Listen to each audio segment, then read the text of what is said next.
Hello दोस्तों, idea classes Jaipur में आपका स्वागत है। मैं कुलदीप कुमाऊत आज आपके लिए जीके का पेपर लेके आया हूँ, पेपर नंबर 2। तो आज अपन बात करेंगे जीके के 30 क्वेश्चंस, यानी जीके और साइंस के 30 क्वेश्चंस करेंगे। अगर आप अपने सपनों को साकार करना चाहते हो तो हमारे आईडिया क्लासेस से जुड़े चैनल को लाइक, शेयर एंड सब्सक्राइब करें। आपका ये जो पेपर रहेगा ओनली एग्ज़ाम ओरिएंटेड होगा, यानी कि इससे बाहर आपके एग्ज़ाम में कुछ नहीं जाने वाला। सारे क्वेश्चंस आपके प्रीवियस ईयर होंगे और आपको उनका सॉल्यूशन मिलता जाएगा। डेली अगर आप अपना एक एक वीडियो यानी कि 1 घंटा भी देते हो हमारे चैनल को, तो आपको अगर आप इन पेपर को ही सॉल्व कर लेते हो तो आपका सिलेक्शन पक्का है। आपको कुछ भी करने की ज़रूरत नहीं है, यानी कि इस पेपर से ही सारे क्वेश्चंस आएंगे। तो आपका पहला क्वेश्चन है, सिंधु घाटी सभ्यता निम्नलिखित में से किस शहर में एक बंदरगाह पाया गया है। यानी कि जो सिंधु घाटी सभ्यता है वो भारत की या वर्ल्ड में सबसे प्राचीन सभ्यता उसमें मानी जाती है। तो इसका जो यानी कि यहाँ पे क्या है, पुरातात्विक स्थल खोजे गए थे, तो यहाँ पे कौन सी जगह है जहाँ पे क्या बंदरगाह पाया गया था। तो इसका आंसर हो जाएगा आपका लोथल, यानी कि लोथल जो जगह है वहाँ पे बंदरगाह पाया जाता है। अब यहाँ पे सिंधु घाटी सभ्यता से आपके एग्जाम में कैसे क्वेश्चंस पूछे जाते हैं, उसमें पहला क्वेश्चन आता है कि इसमें आता है कि जो मृतकों का टीला, यानी कि मृतकों का टीला किसे कहा जाता है। तो ये होता है आपका, किसे कहा जाता है, ये मोहनजोदड़ो को कहा जाता है। मोहनजोदड़ो को कहा जाता है। और ये जो आपकी सिंधु घाटी सभ्यता है वो प्राचीन सभ्यता मानी जाती है।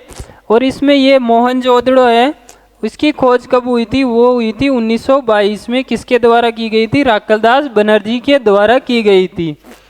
तो आगे चलते हैं, आपका नेक्स्ट क्वेश्चन, हरिप्रसाद चौरसिया का संबंध निम्नलिखित में से किस वाद्य यंत्र से है।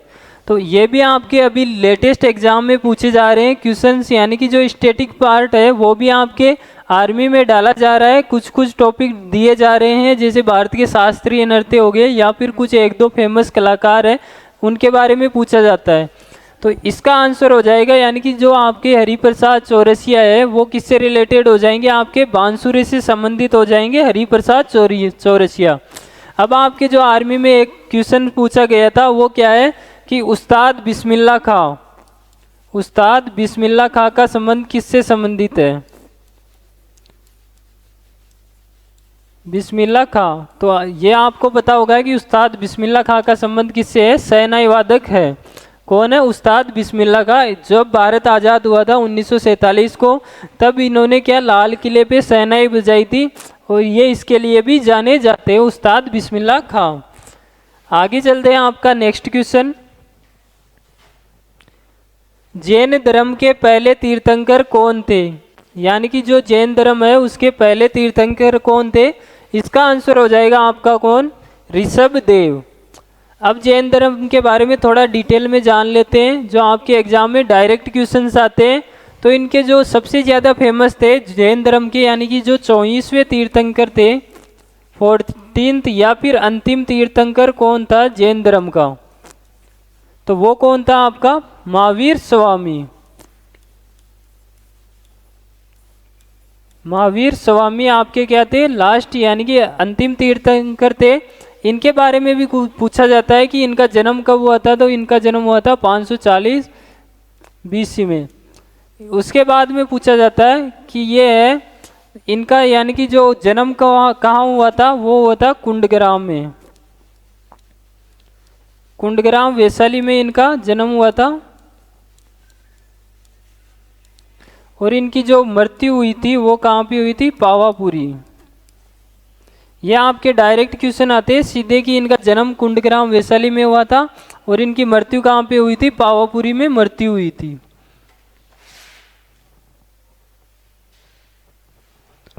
अब आपका नेक्स्ट क्वेश्चन है, 1757 में प्लासी का युद्ध किसने जीता था। यानी कि अब आपको बता दें ये मॉडर्न हिस्ट्री का क्वेश्चन है, यानी कि जो 1757 का जो प्लासी का बैटल हुआ था वो किन किन के बीच में हुआ था। तो आप पहले लिखो 1757, यानी कि 1757 में कौन सी बैटल लड़ी गई थी, battle of Plassey, battle of Plassey ये किन किन के बीच में हुई थी? ये एक तो हुई थी जो बंगाल का नवाब था, कौन? बंगाल का नवाब। और दूसरी साइड थी ब्रिटिश ईस्ट इंडिया कंपनी, यानी कि ब्रिटिशर्स लिख सकते हैं यहाँ पे। तो ये 1757 में बंगाल का नवाब था, वो कौन था आपका? सिराजुद्दौला।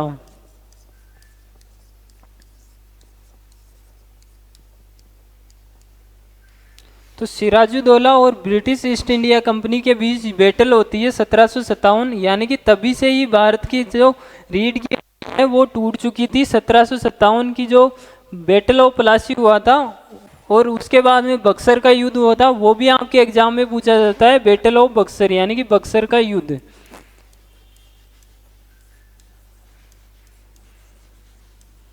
बक्सर का युद्ध कब हुआ था? 1764 में। ठीक है, ये दोनों डेट आपको याद रखनी है, डायरेक्ट क्वेश्चन पूछा जाता है आपके एग्जाम में। तो ये कब हुआ था? ये जीता किसने था? जो बंगाल के नवाब थे सिराजुद्दौला, इनको पराजित कर दिया था किसने? ब्रिटिश ईस्ट इंडिया कंपनी ने। तो इसका आंसर कौन सा हो जाएगा? British east India company.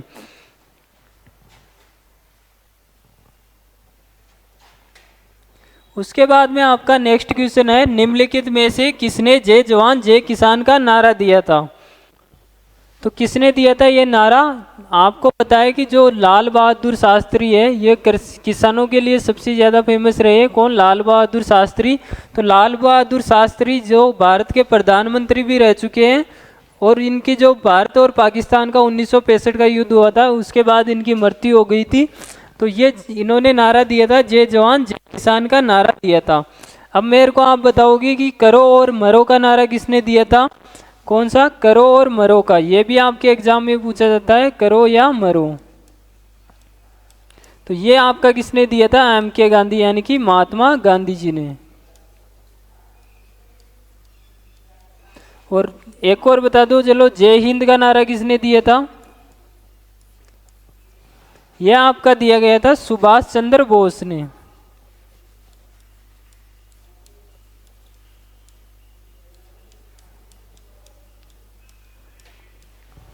ठीक है, आगे चलते हैं। आपका क्वेश्चन नंबर 6, यानी कि जो संविधान सभा ने भारतीय संविधान को कब अंगीकृत किया था, यानी कि भारतीय संविधान था वो कब लागू किया गया था? तो भारत का संविधान सभा, यानी कि जो संविधान सभा ने लागू किया था वो तो किया था कब? 26 नवंबर 1949 को। 26 नवंबर 1949 को क्या हुआ था? भारतीय संविधान सभा बनाई गई थी, यानी कि अंतरिम कैबिनेट था, उसने संविधान सभा बनाई थी। तो वो कब, यानी कि सबने, आधे राज्य यानी कि लगभग आधे मेंबर्स ने इस पे हस्ताक्षर कर दिए थे, वो कब किए थे? 26 नवंबर 1949 के अंदर। उसके बारे में बात करते हैं कि जब भारत का पूर्ण संविधान कब लागू हुआ था? वो हुआ था आपका 26 जनवरी 1950 को, यानी कि 26 जनवरी 1950 को कंप्लीट, यानी कि पूर्ण संविधान लागू कर दिया गया था पूरे भारत के अंदर। ये कुछ हिस्सों में लागू किया गया था, और ये आपका 26 जनवरी 1950 को, यानी कि पूरे भारत के अंदर संविधान लागू हो चुका था। ये दोनों डेट आपको याद रखनी है, ये एग्जाम में आपसे बार बार पूछी जाती है।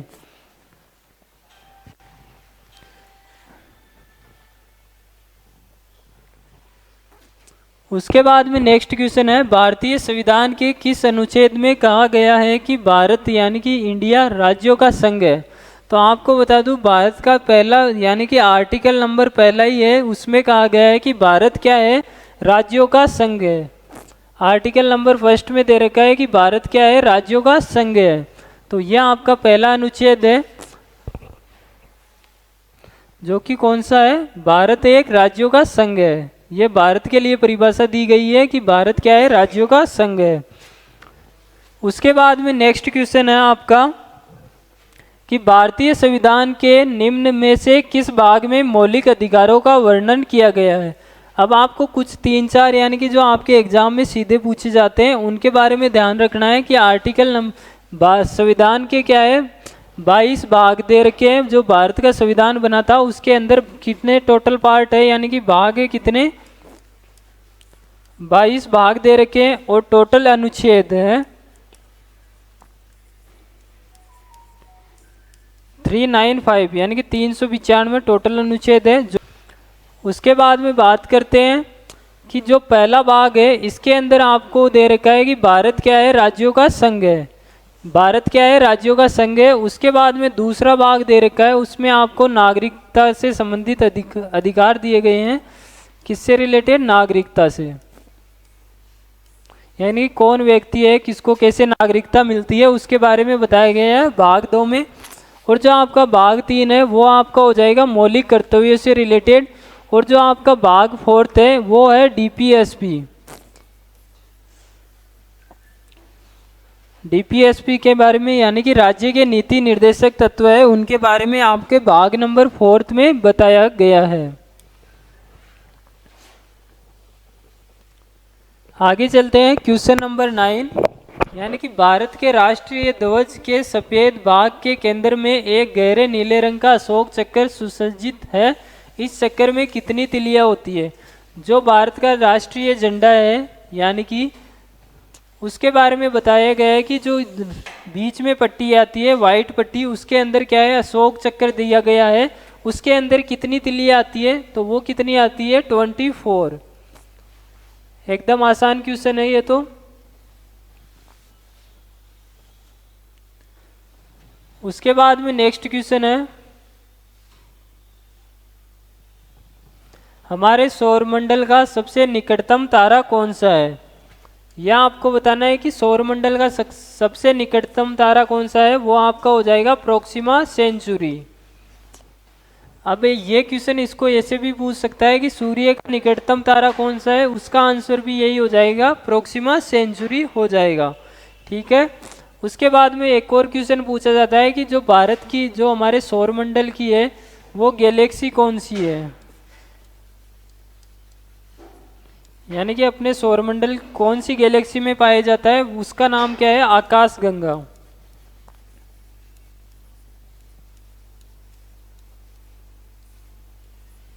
उसका आंसर क्या हो जाएगा, आकाश गंगा, या फिर इसको लिखा हुआ आ सकता है क्या, मिल्की वेव।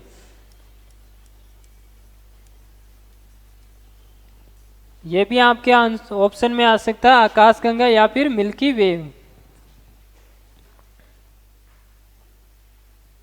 उसके बाद में नेक्स्ट क्वेश्चन है, बुध सूर्य से डैश ग्रह है। यानी कि जो हमारा सौरमंडल है उसमें क्या है, टोटल यानी कि 9 प्लेनेट दे रखे हैं। तो उनमें से जो बुध है वो सबसे पास में आता है अपने सौरमंडल के अंदर।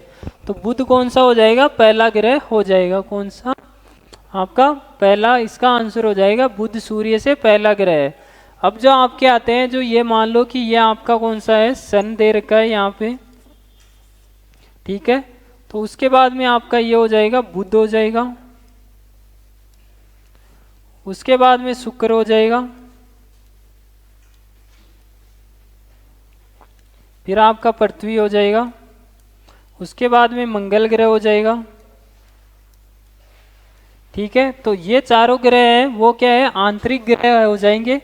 उसके बाद में आपके ग्रह आता है कौन सा, बृहस्पति।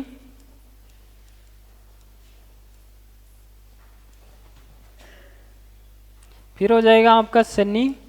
और उसके बाद में अरुण और वरुण। ठीक है। ये टोटल आपके ग्रह है, 8 ग्रह दे रखे। ये जो शुरुआत के 4 है इनको क्या बोला जाता है, आंतरिक ग्रह भी बोला जाता है। इनके बाद जो एस्टेरॉइड की परत आई जाती है, उसके बाद में जो बच गए ग्रह वो आपके बाह्य ग्रह बोला जाता है। और जो हमारे पृथ्वी का सौरमंडल है, यानी कि सौरमंडल का सबसे बड़ा ग्रह कौन सा होता है, वो आपका बृहस्पति होता है। और सबसे छोटा ग्रह होता है आपका बुध ग्रह। ये भी आपको ध्यान में रखना है।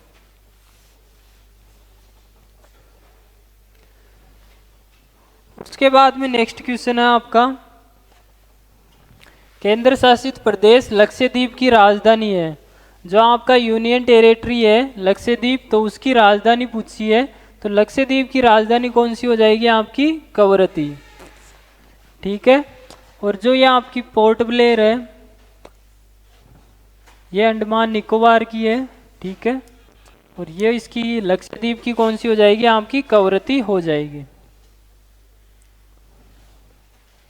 उसके बाद में नेक्स्ट क्वेश्चन दिया गया है कि निम्नलिखित में से कौन सी भारत की सबसे बड़ी झील है। तो भारत की सबसे बड़ी झील कौन सी हो जाएगी आपकी, इसका आंसर हो जाएगा वेम्बनाड झील। कौन सी है, भारत की सबसे बड़ी झील कौन सी हो जाएगी, वेम्बनाड झील हो जाएगी। और ये क्या है, सबसे लंबी भी है।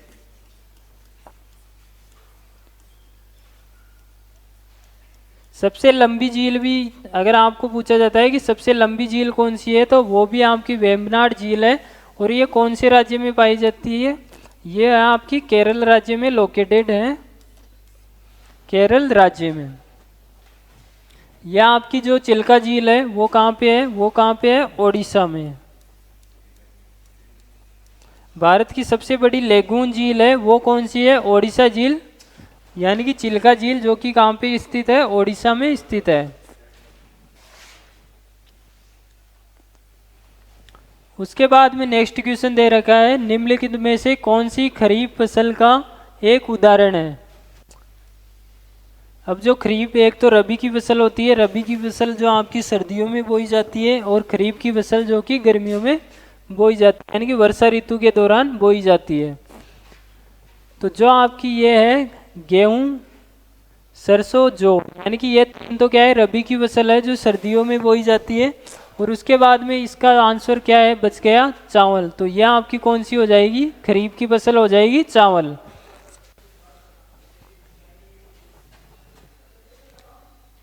नेक्स्ट क्वेश्चन है, भरतनाट्यम किस राज्य का नृत्य है। तो जो आपका भरतनाट्यम है वो किससे रिलेटेड है, तो भरतनाट्यम है, यानी कि भारत के जो भरत मुनि ने नाट्य शास्त्र लिखा था उसमें टोटल 8 नृत्य दिए गए थे शास्त्रीय नृत्यों की श्रेणी में, जिनको रखा जाता है। तो जो आपका भरतनाट्यम है वो कौन से राज्य में है, वो तमिलनाडु में है। अब आपको दिया गया है कि केरल के, मैंने पिछले पेपर में भी बताया था कि केरल के 2 शास्त्रीय नृत्य हैं। वो एक तो आपका कौन सा हो जाएगा, कथकली और मोहिनीअट्टम।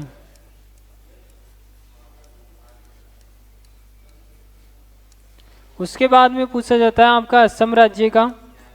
तो असम का कौन सा शास्त्रीय नृत्य होता है, आपका सत्रिया,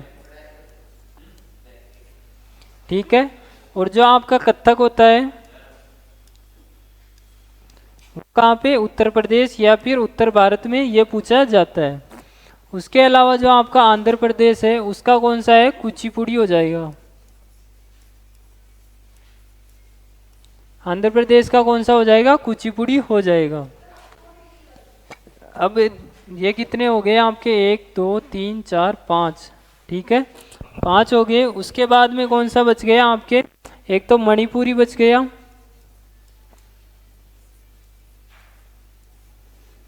ये तो आपको पता है मणिपुरी से मणिपुर हो जाएगा। एक आपका बच जाता है ओडिसी,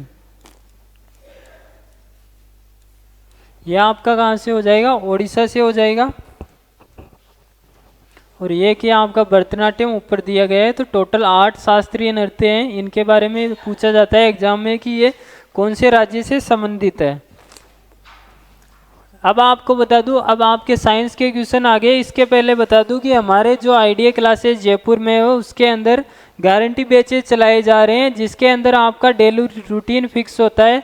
यानी कि आपका पूरा एक टीचर होता है जो आपको कंप्लीट गाइड करता है, यानी कि आपको टाइम टेबल फॉलो कराता है, आपको पढ़ाई के लिए सारी चीज़ें प्रोवाइड करता है, जिसके अंदर आपको 1 साल के अंदर अंदर कोई भी सरकारी नौकरी है जो आप लगना चाहते हो उसमें 100% गारंटी के साथ आपको गारंटी बेस में एंट्री करवाई जाती है। यानी कि 1 साल के अंदर अंदर आपका सिलेक्शन फिक्स होता है, आपको सरकारी नौकरी प्रोवाइड कर दी जाएगी इसके अंदर।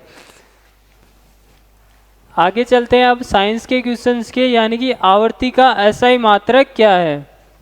अब यहाँ से आपकी साइंस स्टार्ट हो चुकी है, तो यहाँ पे 15 क्वेश्चंस आएंगे आपके साइंस से रिलेटेड। तो सबसे पहला क्वेश्चन है कि आवर्ती का एसआई मात्रक क्या है। तो आवर्ती का एसआई मात्रक होता है आपका हर्ट्ज। तो ऑप्शन नंबर बी हो जाएगा। यह आपका अब क्वेश्चन में दे रखा है कि ओम, तो ये किसका होता है आपका प्रतिरोध का। प्रतिरोध का मात्रक होता है ओम। वोल्ट होता है आपका किसका, विभव या विभवांतर का। ठीक है, और जूल होता है आपका कार्य या फिर ऊर्जा का। ठीक है, आगे चलते हैं नेक्स्ट क्वेश्चन के ऊपर।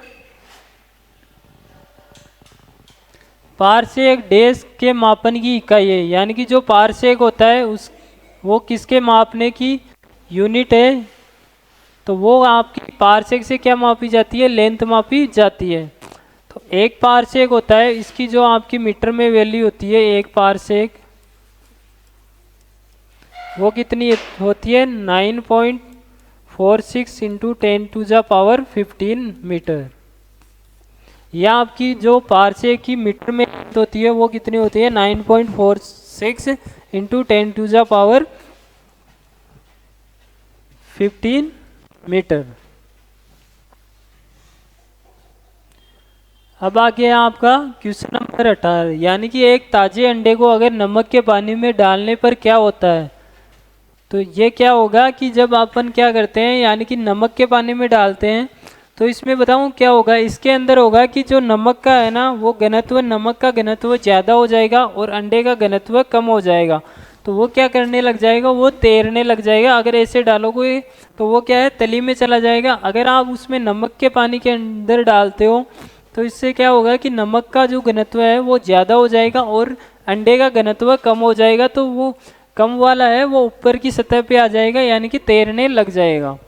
तो इसका आंसर क्या हो जाएगा, ऑप्शन नंबर सी, यानी कि वो तैरने लग जाएगा अंडा।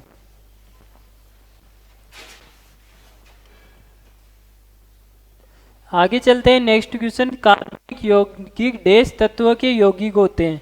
जो आपके ऑर्गेनिक कंपाउंड होते हैं वो किससे बने हुए होते हैं, ये पूछ रहा है कि कार्बनिक, ये तो क्वेश्चन में ही दे रखा है कि कार्बनिक तत्व है तो किससे, कार्बन से ही बने होंगे। तो इसका आंसर कौन सा हो जाएगा, कार्बन हो जाएगा।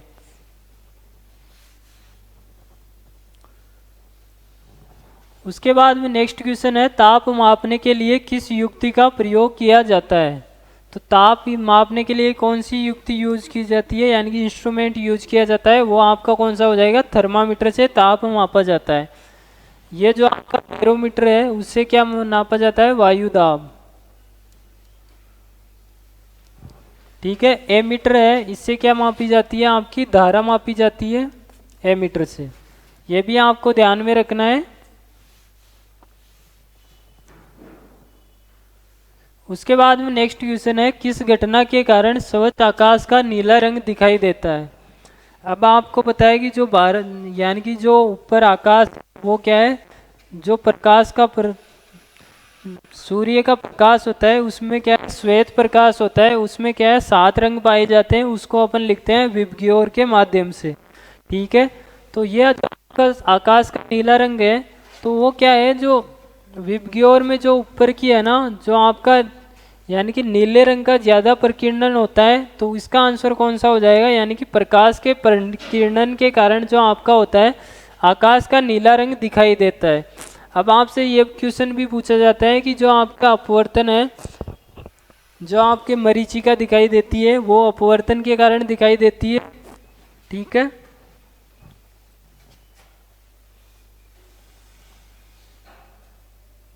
नेक्स्ट क्वेश्चन है, इलेक्ट्रॉन की खोज किसने की थी। तो इलेक्ट्रॉन की आपको पता है कि इलेक्ट्रॉन की खोज किसने की थी, वो की थी आपके जे थॉमसन ने। यानी कि परमाणु से रिलेटेड पहली थ्योरी भी इसके द्वारा ही दी गई थी, जे थॉमसन के द्वारा। और उसके आगे बात कर लेते हैं, जो आप और परमाणु से रिलेटेड पहला मॉडल भी आपके जे थॉमसन ने दिया था। उसके बाद में कौन आया था, रदरफोर्ड आया था, उसने क्या है न्यूट्रॉन की खोज की थी।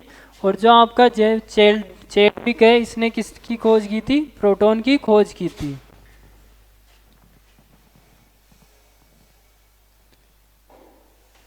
अब दे रखा है क्वेश्चन नंबर 23, अम्ल के संपर्क में आने से नीला लिटमस हो जाएगा। यानी कि जो नीला लिटमस पत्थर होता है वो कैसा हो जाएगा, नीला क्या हो जाएगा, लाल हो जाएगा। अम्ल क्या करता है, नीले लिटमस पत्थर को लाल लिटमस पत्थर में चेंज कर देता है, और जो आपका क्षार होता है वो लाल लिटमस पत्थर को नीले लिटमस पत्थर में चेंज कर देता है।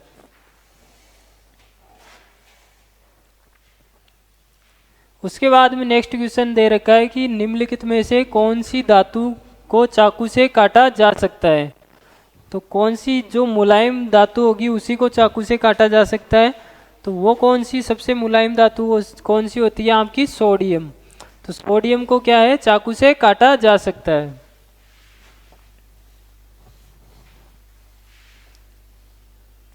उसके बाद में क्वेश्चन नंबर 25 है, रॉबर्ट हुक ने 1665 में माइक्रोस्कोप से डैश का निरीक्षण करते हुए कोशिका की खोज की थी।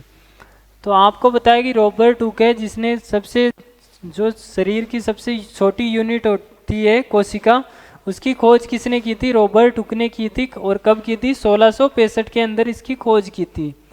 ठीक है, तो इसने जो कोशिका की खोज की थी वो क्या थी? जो कोशिका पाई गई थी वो क्या थी? मृत कोशिका थी। तो इसने किसमें फांगा को? वो किया था कॉर्क के टुकड़े में।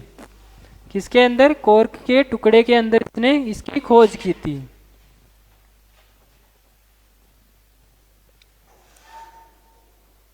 उसके बाद में नेक्स्ट क्वेश्चन है, विटामिन ए की कमी से कौन सा रोग होता है? तो विटामिन ए की कमी से कौन सा रोग होता है? आपका ब्लाइंडनेस वाला कलर ब्लाइंडनेस होता है, यानी कि रतौंधी रोग होता है विटामिन ए की कमी से। तो कौन सा हो जाएगा आपका? ऑप्शन नंबर बी हो जाएगा। और आपका बेरी रोग होता है वो कौन सी विटामिन की कमी से होता है? विटामिन बी की कमी से होता है। और ये आपका सूखा रोग है ऑस्टिया मलेशिया, यानी कि विटामिन डी की कमी से होता है।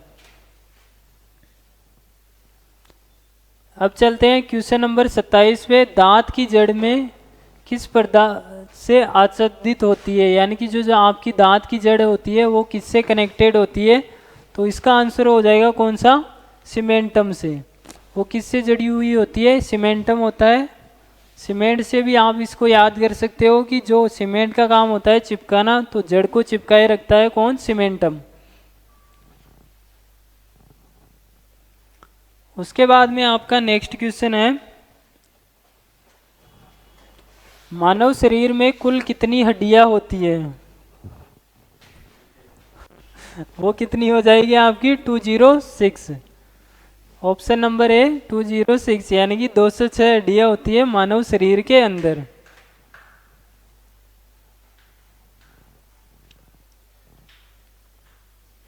उसके बाद में नेक्स्ट क्वेश्चन है, निम्नलिखित में से कौन सा हार्मोन मस्तिष्क द्वारा स्रावित होता है जो सोने जागने के चक्कर को विनियमित करने में मदद करता है?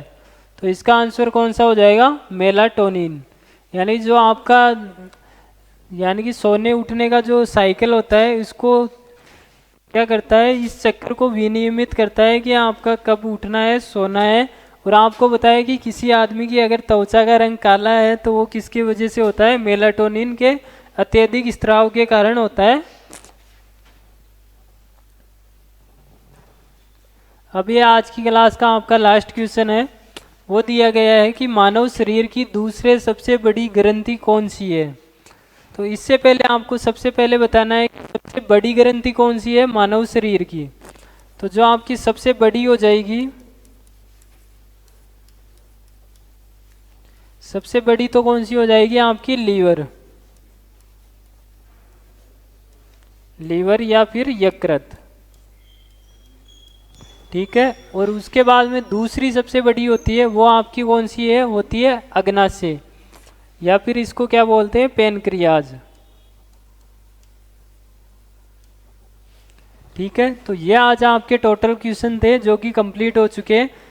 और एक चीज़ आपको बता दूं कि हमारे जो आप अगर 2025 में किसी भी बैच की तैयारी करना चाहते हो, navy, army, air force, SSC, railway जो एनटीपीसी के एग्ज़ाम हो रहे हैं उनके बारे में, और जो बीएसएफ की भर्ती आई हुई है उनके अगर रिटर्न की तैयारी करना चाहते हो तो हमारे आईडीए क्लासेस से ज़रूर जुड़े।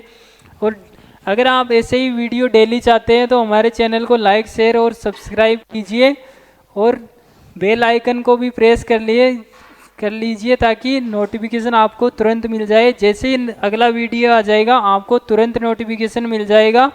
ऐसे ही वीडियो देखने के लिए हमारे चैनल को सब्सक्राइब जरूर। जय भारत।